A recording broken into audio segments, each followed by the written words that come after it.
The Solicitor General of the United States is about to change. We're going to go from Elizabeth Prologar, anti-gun lawyer for the Biden administration, arguing all the anti-gun positions, to hopefully a powerful advocate for the Second Amendment's right to keep and bear arms, John Sauer. Is this true? What can we expect? And what do we think about the future of Pam Bondi as the Attorney General? These are some interesting topics I just talked about. We're going to talk about when we come back. Hey folks, I'm Mark Smith, host of the 4 Box of Donna, proud American gun owner, constitutional attorney, member of the United States Supreme Court Bar, and the top voice of the Second Amendment at the 2025 Gundies Awards. Thank you so much.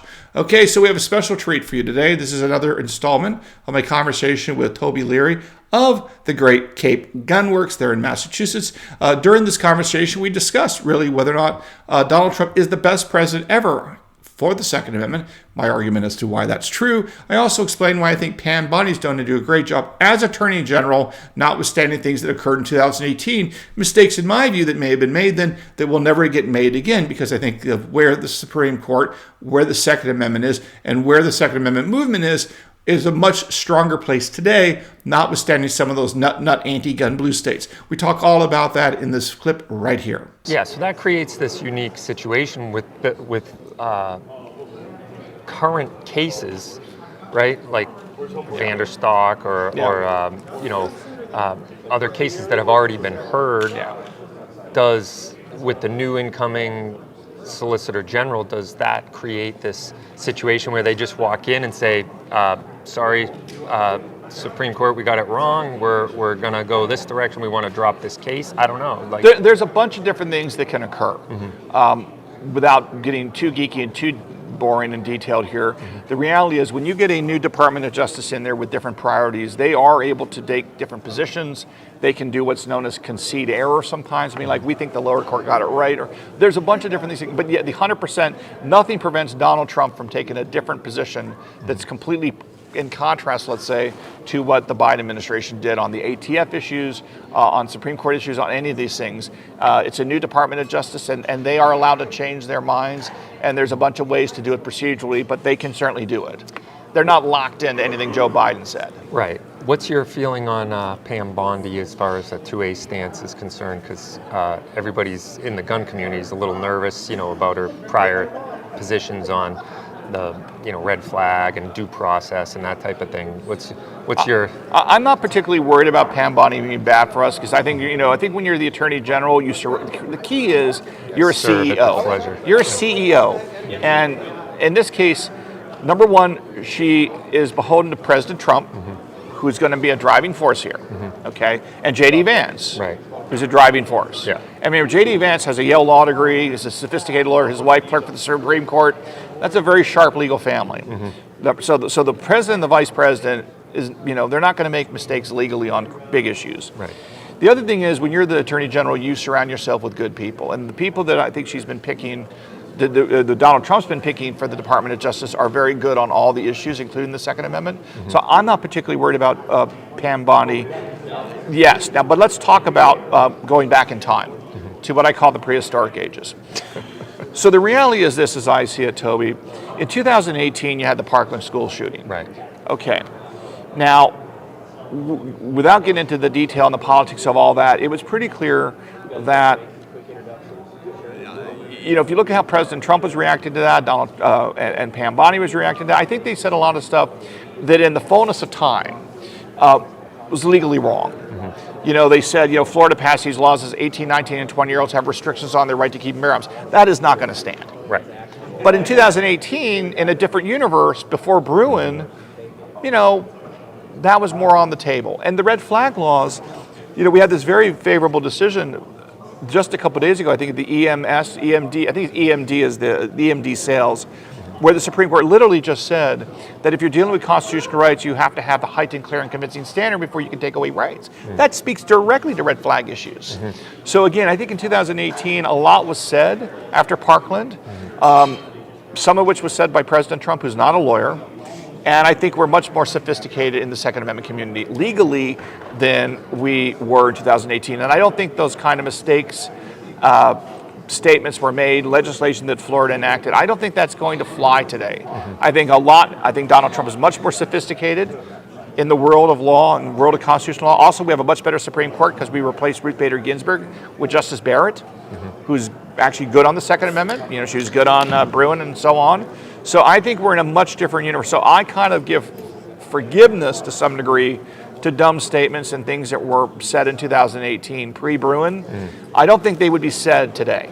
Yeah, and I agree with you there, but especially with And the Four Boxes Diner now exists. yeah, true. So, you know, if anyone in the Republican administration screws this up, You'll be taken to task. they will be flagged, Well- and people will take note.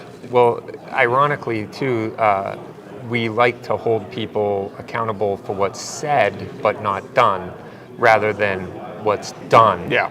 And, you know, we could have, what would you rather? It's almost like I make the analogy of the Bible when the father comes to the two children and says, go tend to the field, and one says, sure, Dad, and then he doesn't go. And then you got the other one that says, no, I'm not going, and then he feels bad and goes and does it, right?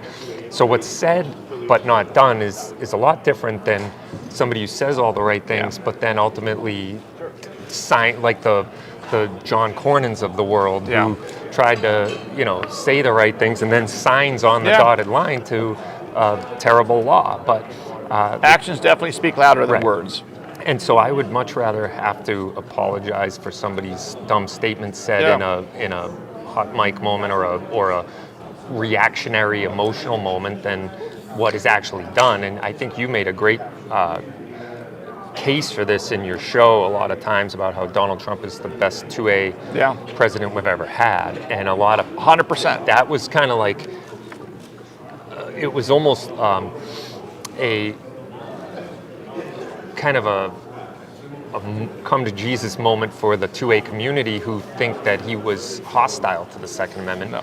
And, you know, it got me to rethink. I took him to task on the whole bump stock ban and how he did it with the ATF through regulation and all that. Then I look back at it and I say, what is Trump's greatest achievement in his career is negotiating, right? He's an expert negotiator, wrote a book, The Art of the Deal, and he basically, when the whole universal background checks, assault weapons ban, high capacity magazine bans, this was all on the table right after these mass shootings in Las Vegas and Parkland and whatnot. And by throwing the bone to the left of the ban of the bump stocks through this regulatory process, and I always said I'm glad it's done this way rather than through Congress or through the courts. And so, you know, you kind of took all that other stuff off the table, and within a couple of years, it's gone. Yeah. So for the most part, The bump stock, look, the biggest argument against Donald Trump on the Second Amendment was the bump stock ban. But that was a spectacular move in our favor. Yes. Because here's the reality on the ground. Either Donald Trump did this ridiculous kind of clearly not going to stand up in court bump stock ban, or we could have Congress with Chuck Schumer redefine what a machine gun is. Right. And I can tell you this, if you let Congress redefine what is a machine gun after all these decades, it is going to be a terrible definition. It is going to be catastrophic, not just to the industry, but to our constitutional rights. So yeah, if the alternative is if you cannot trust Republicans, even if they're trying to help you, do a good job on something like that. Right, they're going to get, you know, maybe it's a different world with Elon Musk and J.D. Vance and Vivek and other people involved. But I can tell you, going back in the first term, you cannot have people redefine a machine gun, or it would have encompassed 22, handguns by the time those guys were done with it. So doing the ban through the ATF was the best and it shut down that attempt. Because the only way to define bump stocks as a machine gun is you had to redefine the rate of fire, which meant that anything that made it easier to pull a trigger was going to be. Right. Yeah, it would have been a total disaster. It would have been it was the right answer. Jerry Mitchell's finger. It would have been a mess. It would have been a total mess. Yeah. And we were lucky to dodge that bullet. And of course, the Supreme Court knocked it out. And I don't think, by the way, I think next time, I don't think Donald Trump, given his agenda, given his mandate, I don't think Trump would do this a second time. I think he'd be like, I'm not doing anything on guns. Right. I mean, look, after he was shot, he specifically says, no, people need guns to defend themselves. Right. We don't define constitutional rights by virtue of how they're misbehaved, how they're misused.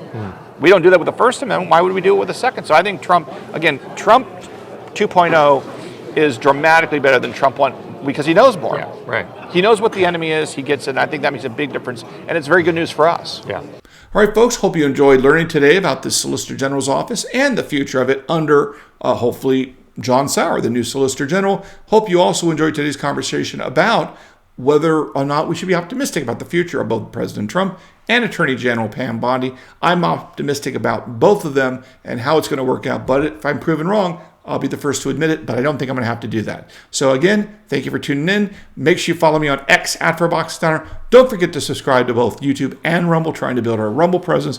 And I look forward to talking to you again real soon here at the Four Boxes Diner. Orders up. Table 2A.